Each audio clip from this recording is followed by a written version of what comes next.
All right, so let's talk about inventory management. If you watch our YouTube channel, you've seen the inventory tool that we use. It's actually an Excel, well, not an Excel, it's a Google Docs spreadsheet.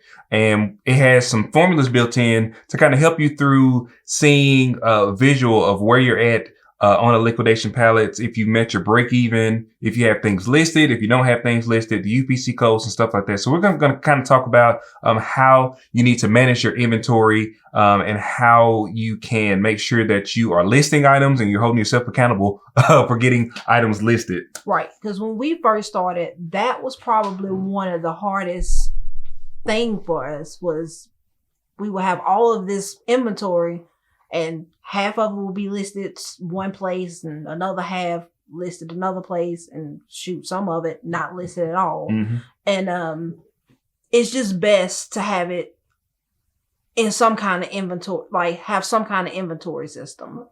Yep. So I came up with this inventory system just based on our needs specifically. So they will be included in the course documents. It'll actually have a downloadable Excel spreadsheet that you can actually download and utilize yourself. What I recommend is that you go through and you kind of plug and play when we're going through and looking at items that could possibly be listed. Go ahead and plug those in just to kind of see how the money flows within the inventory management software. We also use some paid software. We use Inventory Lab when we are doing our FBA, which is Fulfillment by Amazon shipments. That basically goes through and takes the vendor, it takes how much you paid for the items off of the cost. And whenever it shows how much money you're going to make, it goes ahead and take those costs off of it. So it actually shows you how much money you are going to make from that load that you're sending into Amazon. So we'll go through the computer and we'll talk a little bit about Inventory Lab, and we'll also show you an in-depth look at the inventory management tool that we have. All right, so we are going to get into the inventory tool. We've teased this on our YouTube page, but we're just going to kind of give you an in-depth look at what the tool is for. So this is the actual tool that you're going to be using for your class assignment. When you go through and you do your research, and I'm going to kind of explain what each and every, it looks kind of complicated, but it's not that complicated. I promise you. So up here in the top left-hand corner, this is the info section. So you can put information in like the liquidation company, the pallet type, the pallet condition, the vendor, the pallet only price, the total purchase price, and then the units, the cost per unit, and when you actually got that pallet. This is all relevant information that you may need at a later date, if you come back and looking at it. So some of this stuff is automatically calculated. So the pallet only price would be the pallet price minus the shipping, and then the total pallet price would be plus the shipping. So that'll be plus shipping, plus taxes if you have to pay them. This is the actual total price. Now that's what you're going to be basing your cost per item off of. So this cost per item, cost per unit field actually divides that amount so that as you put more items into here, it's going to automatically drop your cost per unit. Right. Also over here on the right hand side, it gives you your potential profit. It gives you your actual profit. And it's red right now, and I'll tell you here in just a minute why. It gives you your break even, and it gives you a legend for what those actually mean. So this has a conditional, this is a conditional block. So if this amount is less than your break even amount, it's going to be red. If it's more than your break even amount, it's going to be green. That way you can visually see that you have broken even. And once we break even on items or on the pallet, we will go ahead and kind of lower some of the prices to kind of get rid of the inventory. Right. Also, you're going to be in a profit zone at that point. So what we normally do is I look at it as a accountability tool. So it kind of tells us where we have stuff listed, if we have it listed, if we don't have it listed. And then me and April can also work on this at the same time. We can collaborate. So you can go ahead and put Yeah. So we just listed this Vivitar F131 camera on eBay. We have already listed on Amazon. And, as we listed in different places, we can go ahead and click yes on that. So if let's just kind of go through each one of the columns. So the first column is going to be your UPC code. Some items don't have a UPC code on them, so you can put whatever you want to in that field to identify this item. If you have some like a register, or if you have inventory software that you go by the barcodes, or if you create your own barcodes, you can put that number here, just an identifying number. Some people actually use the LP number that come on some of these liquidation items. The LP is the license plate number from Amazon. From Amazon, yeah. So you can use that barcode as well. Then we give a brief description of what it is. That way, if you are listing items, you don't necessarily have to have the physical item to list those items. You can just get the description and the UPC code, and then you can list from anywhere. Of course, this is if it's listed yes or no. If it's listed on Amazon, eBay, Facebook Marketplace, Poshmark, Mercari, and you can add as many as you want to, or you can take away as many as you want to. We just put those on there because those are the ones that we sell on. Then the next one is going to be the potential profit each. So this is the one that you want to look at if you have multiples, or if you have one of each. This is just the price per each or per unit. So if you have 5 of these, you're just going to put $35 because that's just for one, but then you're going to change the units to 5. Right. So the way that I got this other one set up, this potential profit total, is it actually multiplies this field times that field, and they'll give you the actual total potential price. So this is going to be your actual profit. So this is what, as things sell, you can put how much you actually made from those items, and it will go over here to actual profit. Now this is going to be the units. So once you sell or once you see how many units you have, you will know what your cost per unit is. So this is very important. So sometimes I'll go through here, and just to see what my cost per unit is, I'll just do a quick count of my units, and I'll just put it here in the first one just to see what the cost per unit is. And then as I unpack the box, I'll start putting in the actual number of units. Then the last one, like I said, it's just the total potential profit. So that's going to be the profit each times the unit number, and that's going to be your profit, your total profit. And that's basically the bulk of the tool. This tool is just to be used to keep you organized, so you can have all the information that you need in one place. And then also, if you're in business with somebody, all of you can have access to the same database, and you can kind of work on it all together, and then you can name them whatever they are. That way you can kind of go through and keep up with it. And keep up with it. And then, like I said, it's a kind of accountability tool, because you can look and say, well, hey, I ain't got none of this stuff listed. If you look at it, it ain't listed nowhere. Yeah. So, you can't sell anything if you don't have it listed. So tip number 1. Yeah, I know it. It's the main thing. All right, so that's it for the tool. If you have any questions about the tool, just put a comment in the group, and we will try to answer those as quickly as possible. All right, so I hope that you were able to kind of follow along with the inventory tool and understand how that can be utilized in your business. I've heard a lot of good things of people using this on our YouTube channel, so hopefully you got some kind of value out of that inventory tool.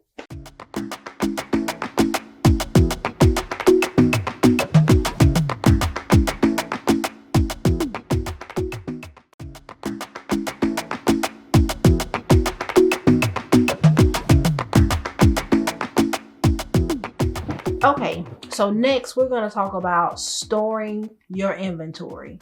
So when you first start out, you may not have a warehouse. You may not have a garage. So you got to think, where am I going to store all of this inventory? So what we did was rented a storage facility, just a local storage place. They had some kind of sale. I think it was like $1 for the first month. And then we paid the normal, $30, $40, whatever it was, for the monthly, until we outgrew the storage unit. That is a great place to start. It's low cost for you, and you can store all of your stuff there. The only downside to that is running back and forth to the storage unit. If you're not going to store it at your home, like if you don't have a garage somewhere to store it, is running back and forth when you do make sales. But that's just one of the sacrifices that you have to make if you don't have somewhere to actually store it in your home. Another place, like I said, you can store it in your home if you have somewhere to store it. If you outgrow that space, you can rent a warehouse. Or rent a store, like kind of how we have, even though it's not a warehouse space, but it is a place that we can store the items. Also, with storing your goods, you want to make sure that you try to keep it as organized as possible. We suffered in the beginning by not knowing where items were at, so we would have to like drop ship them from some from Amazon to a customer because we couldn't find it. So just making sure that you are very organized when you're putting things up. The way that we like to do it is we try to categorize items by what they are. So we'll have a section for baby stuff. You know, we'll have shelves in our store for like baby stuff, and then we'll have shelves for the toys. We'll have shelves for the lighting. And then we'll have like the hodgepodge shelf, which is what we do for $1. Normally that stuff is not tracked. It's not listed anywhere. So it doesn't necessarily have to be as categorized as the rest of the stuff that is listed. It's also going to save you a lot of time whenever you're selling stuff like on eBay. If you're selling things on eBay and, you know, you go to try to look for it and it takes you 15 minutes to find it, that's going to start eating up your time, and you don't want to eat up your time. So what we did was we put labels on our storage shelves, you know, E5 or, you know, F6. I was about to say phonetic alphabet, foxtrot. But E5 or F6 or whatever. And that way, you know which shelf it's actually on. So you can go right to it, pick it up, boom, and you can get it shipped. I was gonna say, and when we get to the eBay section of our course, you'll be able to see where we list that shelf number in our description. That doesn't necessarily mean anything for the customer, but means everything to us. And that way, that lets us know where to find the product. Also, whenever you are storing or thinking about storing your goods, you don't have to be elaborate. You don't have to have anywhere like super fancy. We kind of was held back at the beginning because we thought we had to have this big, huge like thing, and we didn't. We got a storage unit. You know, it wasn't a big deal. Also, if you are trying to scale your business and you have, you know, you are working out of your garage and you're trying to get more and more pallets, you're getting, you know, a lot of sales, and you want to get a truckload. You can just rent a storage unit for a month. You can get a storage unit for a month. You can get the truckload shipped to the storage unit. You can put everything in the storage unit, and then you can try to process that stuff over that month that you paid for that storage facility. And that way you're not trying to like put it in your garage, or you're holding yourself back from scaling up because you don't have the space to get something like a truckload of pallets. Another thing to think about is if you can't afford a storage unit, or if you don't want to get a storage unit, you can also start with cases. Instead of getting liquidation pallets, you don't have to have big, huge pallets. You can actually get cases, which are a lot smaller, but they do pack a lot of value. We've gotten a lot of cases that has made us a lot of money, especially with the electronics. Yeah, so we actually got one recently, and it's just a small box that you can store in your home. You know, it doesn't take up very much space, and it's ideal if you don't want to get something that has, you know, 30 boxes on it. Right. So I'm going to show you during this clip, I'm going to be showing you some clips of some of our storage places, our store, how we used to have our storage facility set up. And I'm also going to give you some items for shelving that we use. A lot of people ask about the shelving that we use within our store. So I'll give you the list or the links for the shelving units that we use within our store.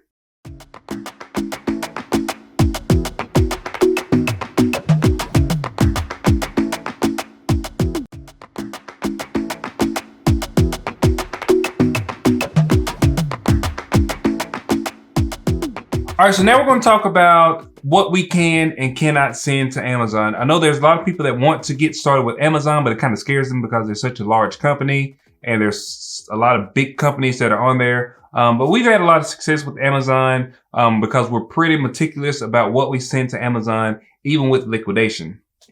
So we got a couple examples of things that you could send to Amazon and things that you should not send to Amazon. So you kind of get an idea of the condition of different things. So the module where we talked about the different conditions of different things, we've got kind of each one of those types, and we'll tell you, yes, you can send this to Amazon. No, you can't send this to Amazon, pending you are approved to send it in that category, and pending it is actually on Amazon to be sold. So there's a lot of stuff with Amazon that we covered in the last module where you may have seen like the sales rank and different things like that. So all that's going to play into if you can and cannot send the items into Amazon. Right. For this purpose only, this is just purely conditioned. This is purely conditioned. Yep. So this is just the type of condition you should or should not send something. So let's start with something that's like new.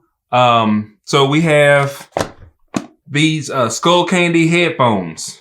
It looks really good. The packaging is not like terrible. I don't know if you can see it. Just trying to look at that face. All right. So this package is not bad. It's not sealed though. So you can't physically call this a brand new item. Even if it works, even if it's in this package, even if it looks like it's brand new, if it has tape on here and the tape has been slit and cut, it's no longer brand new.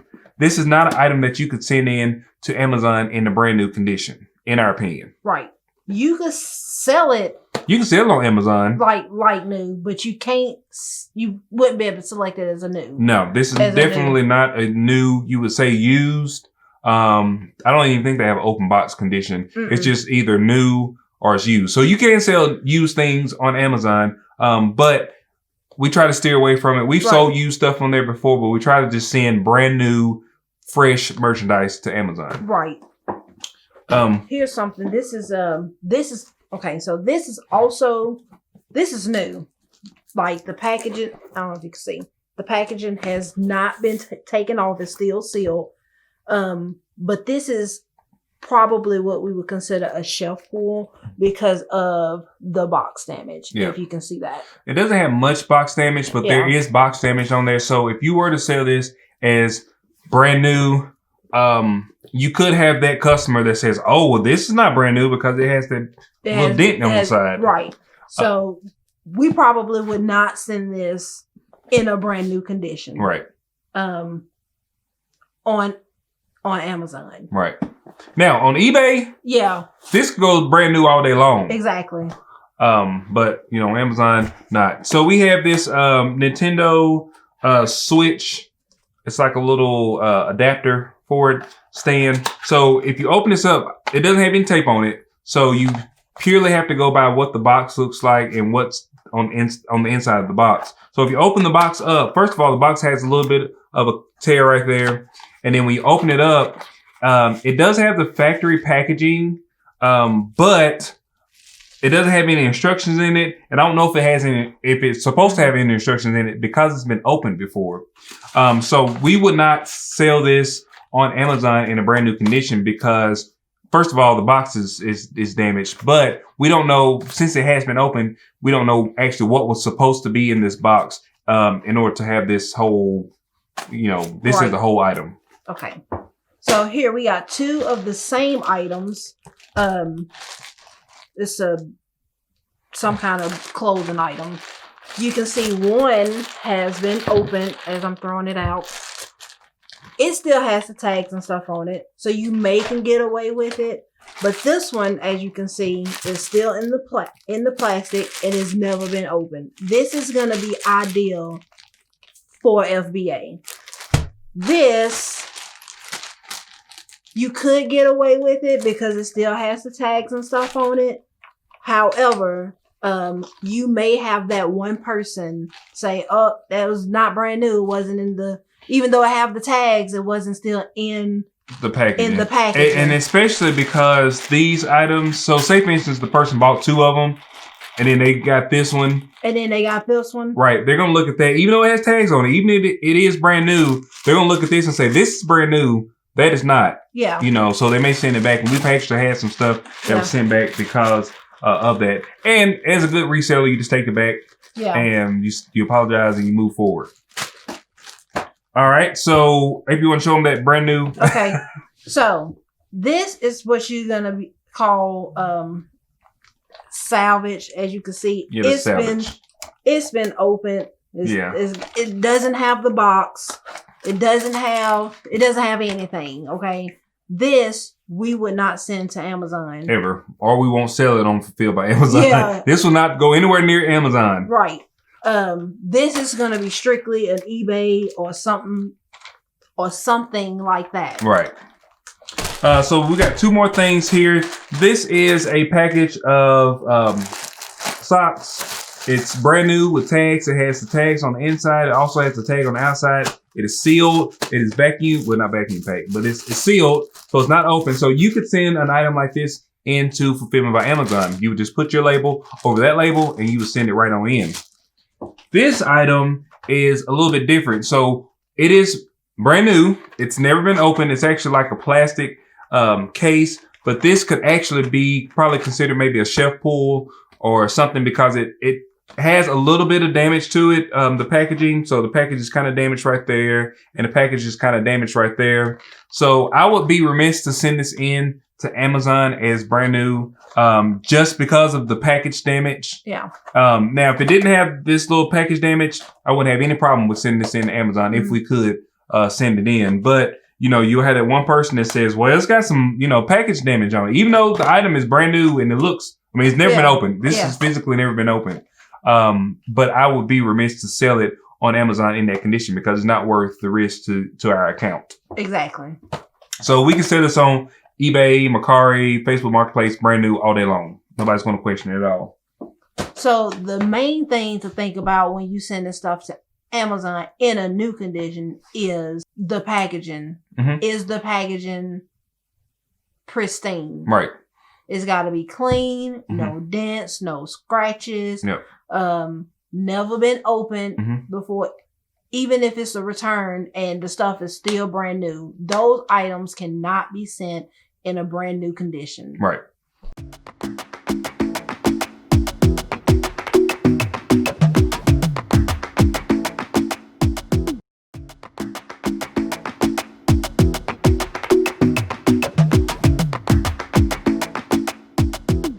All right, this is your introduction to eBay. So we're going to split this up in a couple of different modules. We definitely want to give an overall overview of the eBay platform, what we use it for, what's going to be beneficial for you to use it for. And then we'll also do a very in-depth look at how we actually list items, take pictures and different things like that. So let's jump into eBay. eBay is a platform that allows you to sell pretty much anything. You don't have to, they don't have any gated categories. You can pretty much sell, if you have it, you can sell it. That doesn't necessarily mean it's going to sell on there, but you can actually sell it. Right. But eBay can also be used, especially for liquidation. If you have box damaged items, if you have items that are missing pieces, because you never know what people are going to need. We ourselves just purchased a lampshade from a chandelier or like a chandelier, something. We just bought the one lampshade for it. Where else would you sell one lampshade for something? Exactly. And you pay what, $18 for it? Right. You know. And then it makes a whole, $200 item whole. So eBay is a really good marketplace if you have stuff that is box damaged, if it's broken, missing pieces, or if it's good.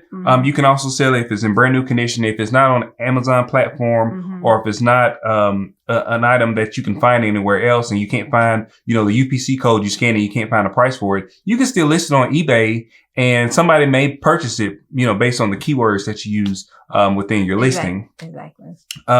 So we did want to talk a little bit about whenever you first start eBay. A lot of people don't realize that there are eBay selling limits. So when you first start out, I can't remember exactly what the number is when you start. I think it's 1,000. I'm gonna look. Okay. All right. So the eBay sale limits, I believe, is different for everybody. So when we came in, ours was $1,000 and 100 items. That's what our selling limit was. So as we breached that limit, we had to go in and request, to get limits also, and which this may be going away soon. PayPal, which is going away soon because they're going to eBay managed payments. But PayPal actually puts a limit on your money. So whenever you first start selling stuff and you haven't sold on eBay before, PayPal is actually going to hold your money for, I believe, 21 days, or until the person receives the item and they leave you positive or they leave you feedback in general. They'll actually release your money.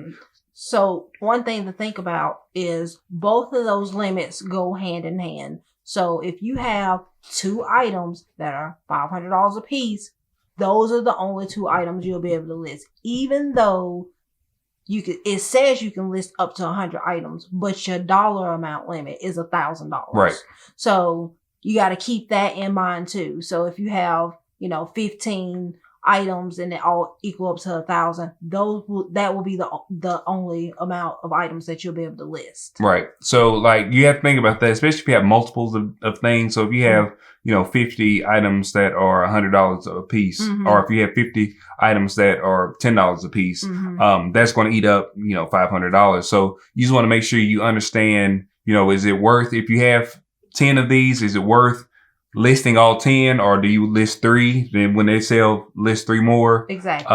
You may have to finagle it like that in the beginning, but as you grow and as you sell more things and as you get good feedback and as you ship items out and as you make payments and different things like that, eBay will lift those seller limits, and you can pretty much go up as much as you need to go as you scale your business. Now, even though we've been selling on eBay for a very, very long time, we still have to request seller limit increases.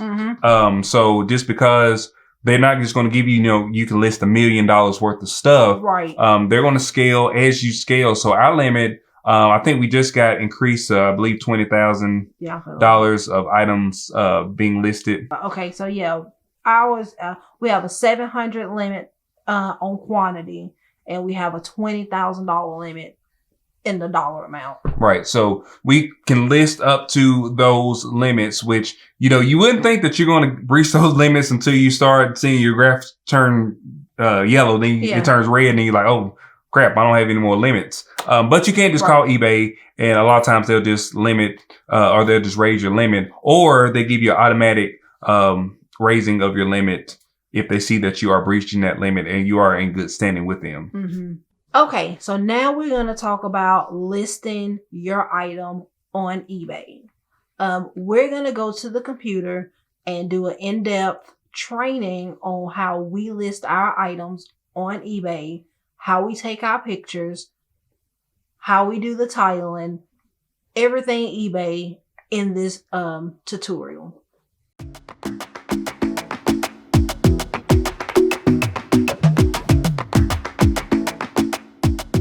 So now you've made a sale on Amazon or eBay and you get your customer feedback and it's negative.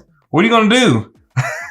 So we're going to talk a little bit about how we deal with negative feedback when it comes to customers, especially when you're sending items in and they have a problem with the product itself and not your seller performance. You just need to make sure that you understand what the rules and regulations of each e-commerce site that you work on or you're working with actually has in place for feedback. So essentially, whenever somebody gives feedback, there's 2 different things that they can do. They can review the product itself. So you as a reseller, you're selling a product that somebody else is manufacturing. You are a reseller. So, we don't manufacture these widgets and different things like that. The shampoos, conditioners, things like that. We don't make them. We don't have any, control over consistency or smell or anything like that. All we do is make sure that the items are listed, accurately, and they have really good descriptions. You have really good pictures, so the people know exactly what they're purchasing, before they do it. So if somebody leaves you feedback, that's negative about a product that you send and the product is like brand new, or it's about the smell or something like that, about the product, then you actually have the right to go to eBay or Amazon and say, hey, they reviewed the product and not my services as a seller, because those reviews are strictly for seller performance. Performance, how you handle, the situation. They sent you, or you sent them some shampoo. They didn't like the consistency and you have a 30-day money back guarantee. Are you denying their money back guarantee because they didn't like the product? If you have a 30-day money back guarantee, then they can get their money back in 30 days. It doesn't matter what the problem is with it. So if you were to deny that and then they gave you a negative feedback because you denied something that you said that you were going to do, that's a different story. But if they're giving you negative feedback, they keep the product, but they don't like it. They say that they don't like the product and they give negative feedback about the product, then you can get that negative feedback erased. Right. We've had it happen a couple times with a couple of different products, especially when we try to do right by the customer and eBay or Amazon sees that we actually are trying to do right by the customer. A lot of times they'll side with you. So you just have to make sure that you are keeping up with communications. You're not saying anything bad to them or about them, and you're being professional. You're being a good seller. Then they'll side with you most of the time. Right. And those times that you cannot get them to side with you, sometimes the negative feedback is because of lack of communication. There was a miscommunication somewhere, and sometimes it's okay to just go to the person that's purchasing from you and say, hey, let's talk this out. What happened? And sometimes you can resolve it that way. And we actually had one where a customer was upset about shipping. She wanted it. What happened? Like she wanted it shipped like the same. Yeah, it was the situation was the lady put the order in. Sometimes when people order stuff from Amazon, there's a lag of time between the time that they pay for it and the time that it tells us to ship it. Even though we can see the order, it doesn't come. It may be 6 hours before it comes through. Right. So whenever she sent her payment in, versus the time that we actually got the notification to ship the item was about 6 hours, and she wanted to cancel her order because we didn't ship it out fast enough. We didn't ship it out on the same day. You know, a lot of people have this Amazon syndrome where they want stuff quick and fast, but it's not always like that. I remember what happened. She looked at the date and it was like a week off. When she once she sent the order through, she realized that the Amazon date, because they give you a 2-week date, no matter what it's like some crazy date that they give you, no matter what the seller does. I guess it's just to give the seller time to get it shipped and everything. And she saw that date was going to be too far out. So she sent us an email and was like, hey, I think that's going to be too late. Can you cancel the order? We sent her an email back and said, hey, we typically ship out on the same day. I just got the order in. I can put it in the mail today. You tell me when you need it by so I can make sure we get the right label. And she assumed that we lied about the shipment date, when in fact we don't even make up the shipment dates. Amazon set the shipment date. Right. So there was some kind of miscommunication there, and she left us some negative feedback saying that we lied about the shipping. But once we were able to talk to her again, after it was all said and done, she realized, hey, I was being an idiot. She realized that it was her mistake because she didn't understand what we actually said. And she actually did remove her feedback. I just asked her, I said, you know, hey, feedback is important, especially because we work so hard to get a 5-star feedback. Right. You know, we want to keep that 5-star if we can. Right. And just to have a 1-star feedback because of a miscommunication, it's just not something that we wanted to do. So I did ask her, I was very sincere, and I asked her before I went to Amazon and said, hey, this is the situation. This is what happened. And I think she went back and reread all the emails and realized that we were asking her when to ship something out. Right. Not that we were saying we wasn't going to ship something. We was asking her when she needed it by. Right. And she ended up missing out because we actually sent them into Amazon and they sold. Yeah. So she had to pay like $100 more than what she was actually going to pay for the item because of her mistake on that one. So just make sure that, you know, you're going to get there's going to be these bumps in the road. You're going to get negative feedback. But it's not the end of the day. It's not the end of the road for you, because there's always an out for it. Even if you have to eat the negative feedback, we have one that's still sitting on our eBay account right now. And I'm not even going to go back and fight it because it's just not worth my time to go in and fight it at this point, because our ratings and we're top rated right now. So all our metrics are good, you know. So we fight the battles that we can. And then the ones that we can't win, we just move on. Mm-hmm. We take the losses and move on. And sometimes you're just not going to please everybody. Right. That's just the conclusion that, that we've come to, that you cannot please every single person. Like even if you go above and beyond, like you just need to try to go above and beyond. And then sometimes it's just not enough, and you just have to just roll with it and just make sure your customer service for the next 10 transaction is A1. Right. Yeah. To make up for that one. Exactly.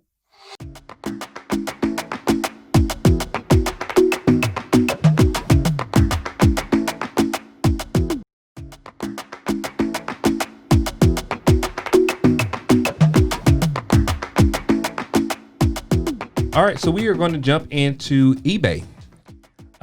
We've already pulled up our eBay account. I mean, there's nothing really to hide here. This is what it is. So this is the seller hub. I'm not sure if everybody's hub will look like this because we actually pay for a monthly subscription with eBay. So this is, if you have an eBay store, I know that for a fact this is what it looks like. Before we had the store, it didn't look like this. It looked, it just had the normal, like selling page. So anyway, if you have a store or eBay store, this is what you're going to get. You're going to get a really nice layout of all the information. I don't think it's information overload. I think it's just enough information to kind of get you an overall look at what you have. You have your feedback here. You have your orders here. You have different stuff that you need to do over here. You can see up at the top, this is the most pertinent information. How many unread messages you have. Don't judge us because it's 194. Right. Awaiting shipment. So if you sold anything, it'll be here. Your sales for the last 31 days. Your seller level forecast. So that's going to be your seller performance. Your feedback that you got today, and then your growth opportunities. And then they put notifications that's important to eBay over here. These are your monthly limits. So you can request to list more here. You can just click on that button and request. A lot of times they require you to call in once you click on that button, but you can request more through here. This is going to be everything about listings, creating listings, looking at your drafts, active listings, questions that they may have, open offers, reserve not met if you're doing bids, scheduled listings, and unsold listings as well. And you see the 7, we got the 7 underperforming. Underperforming. So they do tell you if it's something that you need to improve on. And a lot of times we don't put enough details in our listings, so that's why they underperform, because they don't have information that eBay deems being pertinent to sell. So if people are searching for a term and then you don't have it in your listing, then you're not going to be on the search engine. And what eBay uses as an algorithm is called Cassini. And so what Cassini does is it's what we call like the Cassini effect.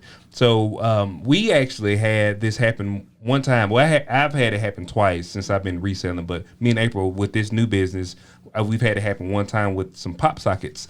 So what happens is whenever you are selling an item and eBay sees that that item is a hot item, like you're selling a lot of this item, or people are viewing this item a lot, or people are watching this item a lot, what they'll do is they'll promote it to even more people, and it spurs more sales. And then what they'll do is they'll start showing all your other items too. Right. So you just have overall growth based on that one item being sold, and those items will sell out fast. Right. I mean, it'll be quick, The pop sock is what done it for us. Yeah. That's what did it for us. A lot of times it's those small items, but it's just an item that you have multiples of. If you have multiples of an item, a lot of times Cassini will pick it up, and it's the same thing like like the Google algorithm. It's just a different algorithm.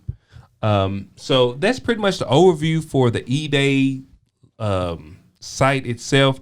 We are going to get into listing, so we're going to actually list the item and kind of show you exactly how we list items. Now, a lot of people get hung up on taking photos of the items, but if we have an item, and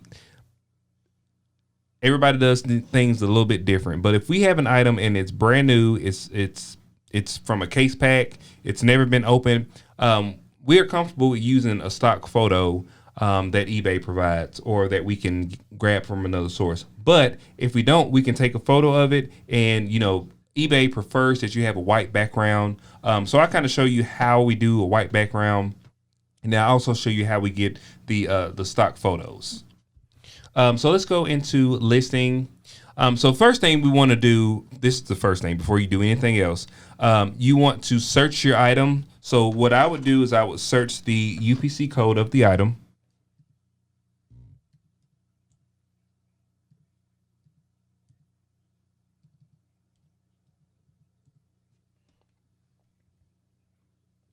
Okay, so the UPC didn't work. Yeah, because I put an extra number in there. You got to put the right. First of all, you got to put the correct UPC code in. Yes. So you can see right now there are two of these that are actually listed. One's listed for $24.99 and one's listed for $25.99 with best offer. Both of them are best offer. But just because it's listed for that amount doesn't mean that people are actually purchasing this item for that amount, or they may not be purchasing this item at all. Exactly.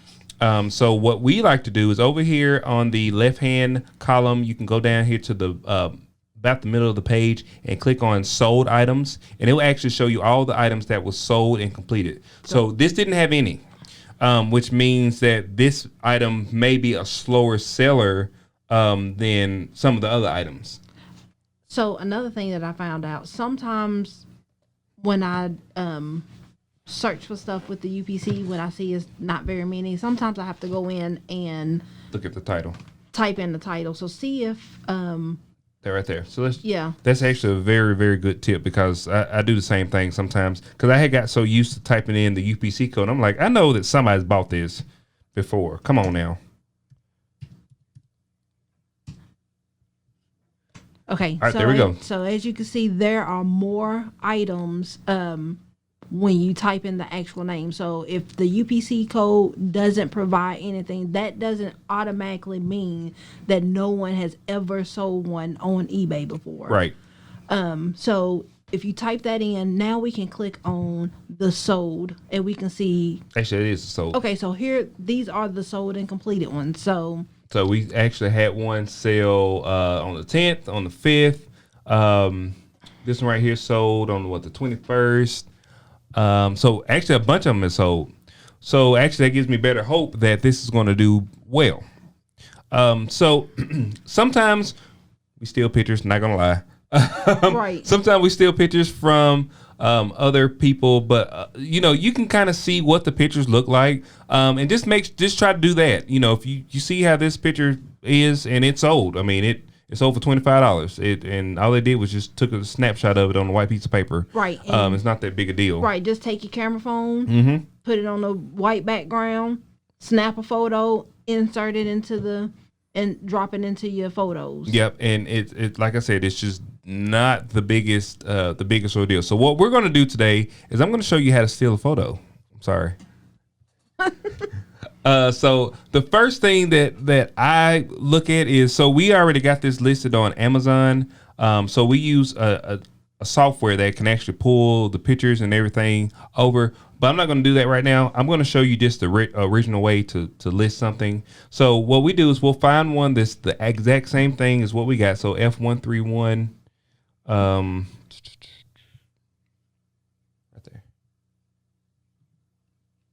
right, so this is a Vivitar F131 14.1 megapixel camera. This one right here was actually in a used, why does that say full spectrum infrared ghost hunting camera? Is that what this is? I don't know about that. But it is it's the same model. It's the same thing. It's the same camera.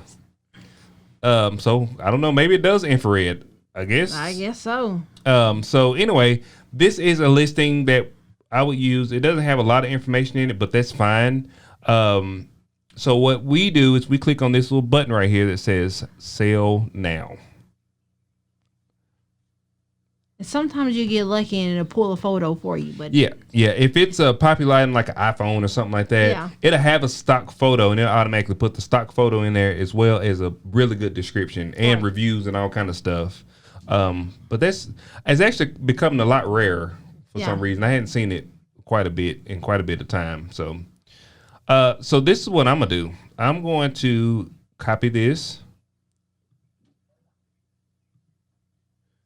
and paste it into Google. All right, so this is a photo like from B&H or somewhere like that. You can click on it. It's just a picture of the camera. It's the exact same camera. So you can just click on that and you can save the image. It has a nice white background, just like what they want. And if it's something that's not brand new, if it's open, if you do include a stock photo, make sure you take a picture of the original product as well. Exactly. Yeah. The more photos, the better. Right. That way no one can confuse. I mean, they still confuse us sometimes too. They do. But if eBay will be more likely to be on your side if they complain about something. Right. If you say, well, my pictures showed that it only included X, Y, and Z. Right. Versus if you just put the stock photo and then you send them just the camera and not the course or anything that goes with it. Right. So, but in this case, this is in the package. So we're going to do a new one. Yeah, it's brand new. So what we'll do is I'm just going to put that one picture in there. But I will put multiple photos in it. Like I will use this stock photo, and then I will also take photos of the actual, just this package right here. You can take it on. So what we have a photo booth kind of station set up. But the way we set that up was all I did was went and got a white poster board from Walmart, and I made just a makeshift little photo station. And you can actually just set the white cardboard or white poster board on the floor, set this on the floor, and just take a photo of it with your iPhone or whatever kind of phone you got. And eBay actually has a tool that will take the they'll take the background out. So you can actually just include that kind of photo. But if we have a brand new product, we'll put the stock photo in, and then we'll just take some regular pictures and put them in on the side as well. So your title is, if you listed it from somebody else's title, it's going to incorporate that title. I don't know if I want to put full spectrum infrared ghost hunting camera in the bottom of it. Out. We're just going to put that in the front. Now, what I will do is one thing you got to look at with eBay is getting Vera claims. So sometimes when you put the brand name in the listing, you can get Vero claims, and that's just kind of part of the thing. But you want to make sure people know this is a Vivitar. That's just what it is. That's what we're selling. But you can put some other keywords in there like red, point and shoot camera. So actually what I'm doing, I'm going to take this point and shoot camera. It's already got the brand name. It's also got the megapixels. It's just the name and the model, what it is, the color of it, and what it is, a point and shoot camera. So those are some keywords that I think that would do well with this. Now, eBay will automatically put the category in for it. If you have variations, you add variations here. Like you had a red one, a blue, and a green one. You can just do one listing with multiple variations.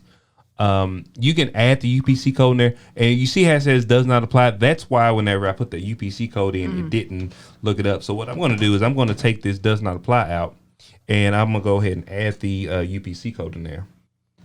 Okay, and while he's doing that, I'm going to make a point on the variations. So take into consideration that if you add 5 variations and your limit to sell is 100 and you got 50 variations, you got to make sure that's going to count for your totals. So just keep that in mind when you get ready to list them. Yeah, each item that you have listed is an item. So if it's a red one, it's 1. If it's a blue one, it's a 1. Yeah. So if you have to make sure you are, because we actually messed up. I had when we first started, I had my watches on here, and they had a bunch of different colors, and I had to kind of clear those out so we had room for our stuff, because we had those selling limits on the account. So this is the condition. Anything that has a red asterisk next to it, you have to put it in. So the condition needs to be put in here. This one that we pulled from was actually it was a used one. It was a used one, but this is not. So we're going to change it. Yep. So we're going to change this to new. Oh, and when I did that and put that in, look what it did. It pre-filled the data in, and it actually has a stock photo that you can use from it. So this is what we was actually talking about. So when you go down here to the description, it'll it'll pre-fill all that stuff inside of the listing for you. So it's brand new. We talked about the conditions earlier. The brand new, unused, unopened, undamaged item in the original packaging. That's what we have. It's got battery types that automatically put all that stuff in here based on the item. So the item description. This is probably a controversial topic, but in our item descriptions, we don't put a lot in our item descriptions. We used to, whenever we was pulling these items from Amazon, was pulling the product description and stuff like that and putting it in here. But generally, if somebody's specifically looking for this item, they probably already know what it does. Now, what you could do is, just like how we have this B&H photo thing open, it has the description right here. Just copy it. It's not really, a big ordeal. You copy that, paste it, boom. Now they know all the stuff that is included with the camera. Yeah. But the more important part of your item description is kind of your disclaimer, or how you're going to sell your item, or what you're going to do, because a lot of times your item description will save you in a case with a customer. Right. So if this item right here, if it wasn't new and it was used and it was missing a cord, you would say, includes red camera, includes, and that's it. Right. You can say it includes the body of the camera only. And that's it. Yeah. So they can't come back and say, oh, well, you didn't tell me that it didn't have the cable in it. Right. And because you did. And another thing, TJ said, to take pictures of the actual item. That would be when you would put, the only thing you're going to receive is the items that's in the picture. Right. So view pictures accurately. Right. And then that thing, that disclaimer will save you also, because they'll say, oh yeah, well, I see what you said, to look at the description. The description. Right. And then we also have like a little canted eBay thing that we put like kind of in each one somewhere.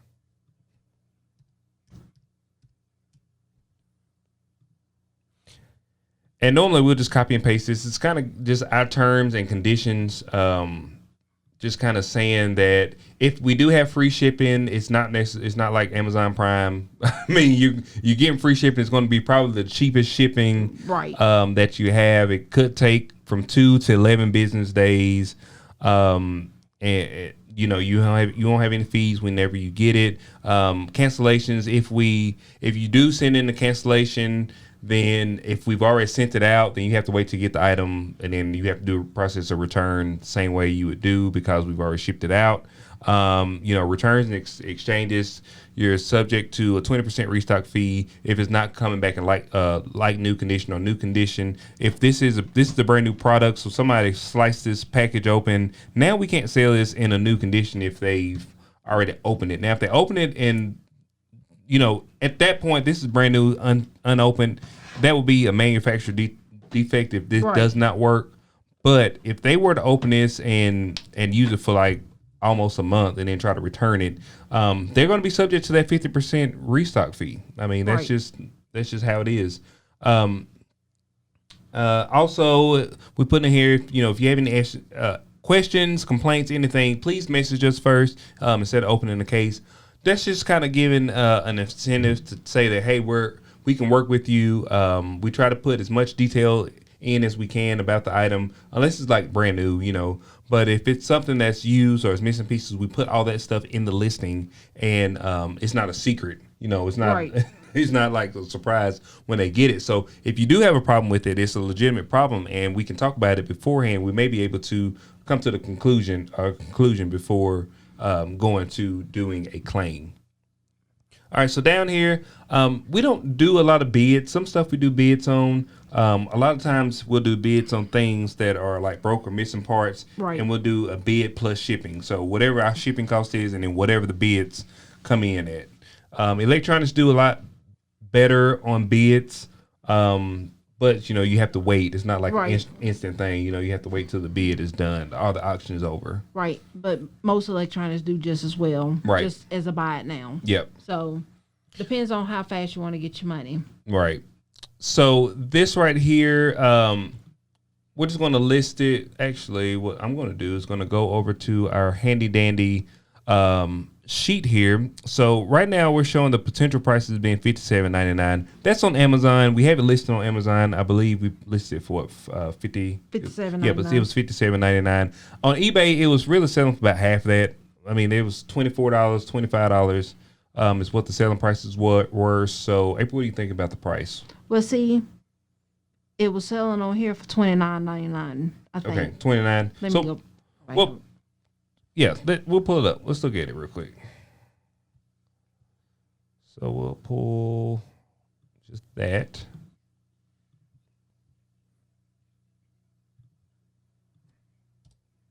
Shoot.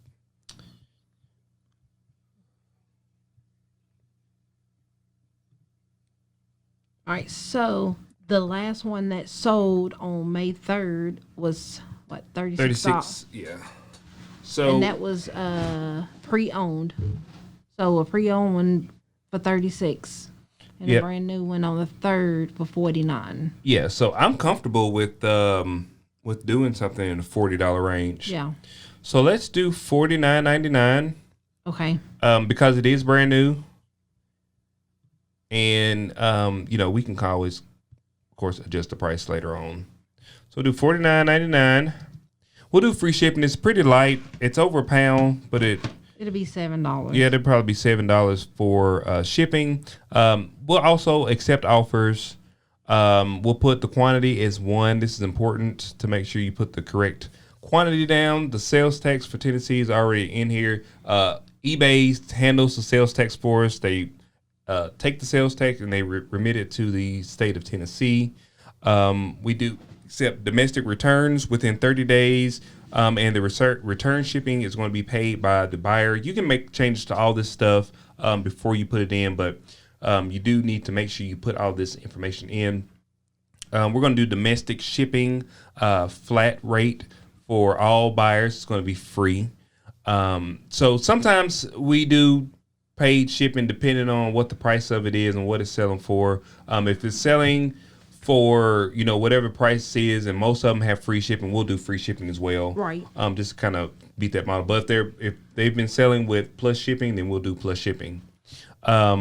We will sell internationally through the global shipping program. That scares some people sometimes, but actually, what you just send it to Kentucky, and then they handle the shipping on the other end in their country. Right, and we actually had one, and they returned something, and everything was just fine. Yeah, they returned it. wasn't a big deal.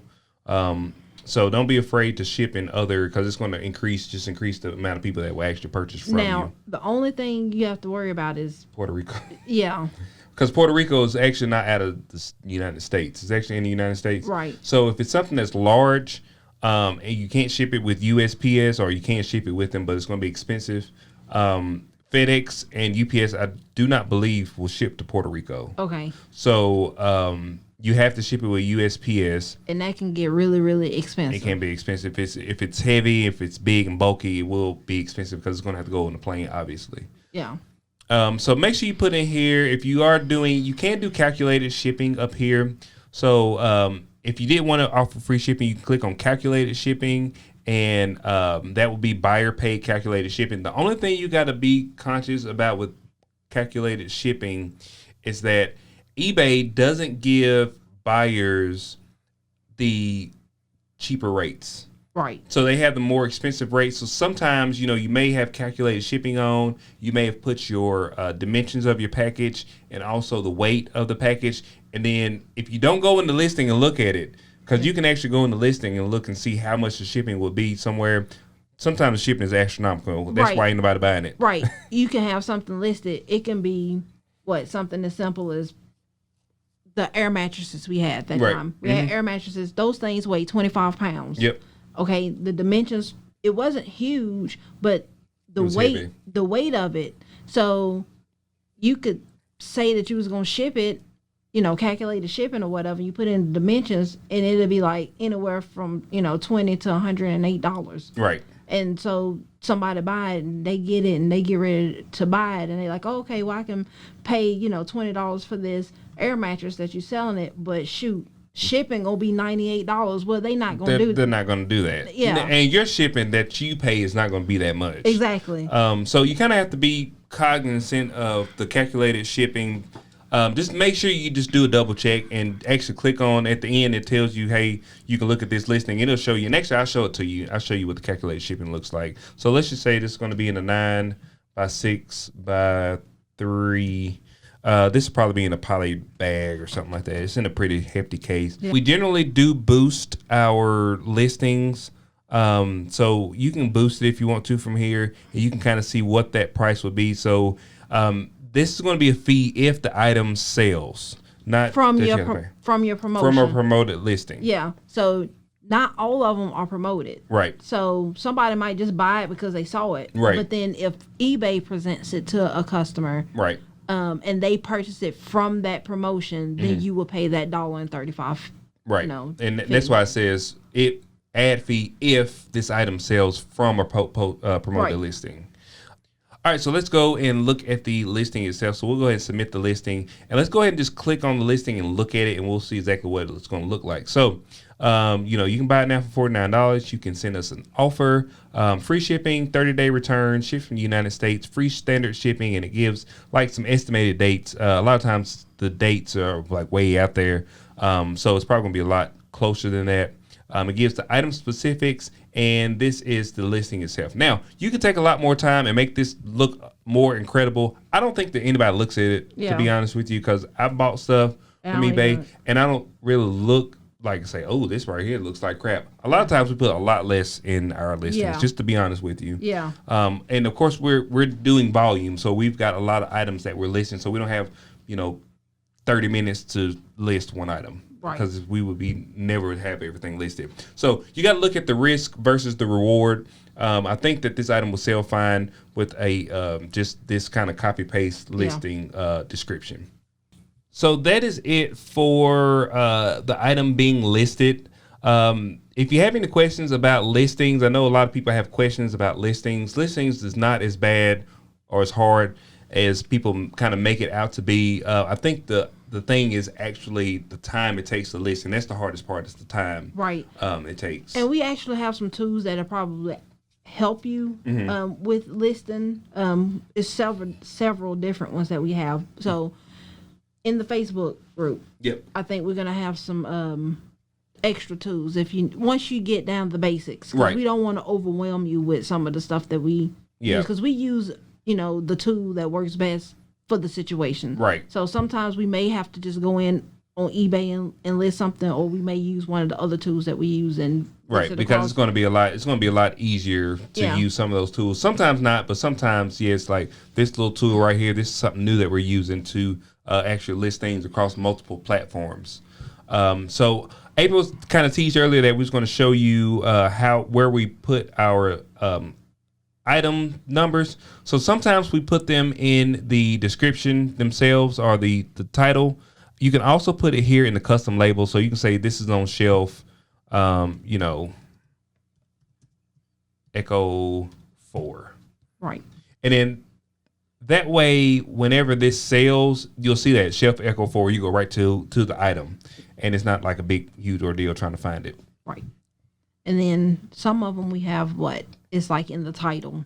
Yeah, some of them we put in the title. We have not been doing this in a while because I keep changing the store around. Right. So none of our shelves really make any sense anymore. But so like right here, you'll see that we need to add the photos on that one. Or I put Echo 4. That's where that one was located. This one right here is Echo 3 Bin 2. So you can put them in the notes as well, just anywhere to kind of tell yourself where it is. So whenever you're going and picking these items, this right here is on Delta 2, and you know exactly where the items are.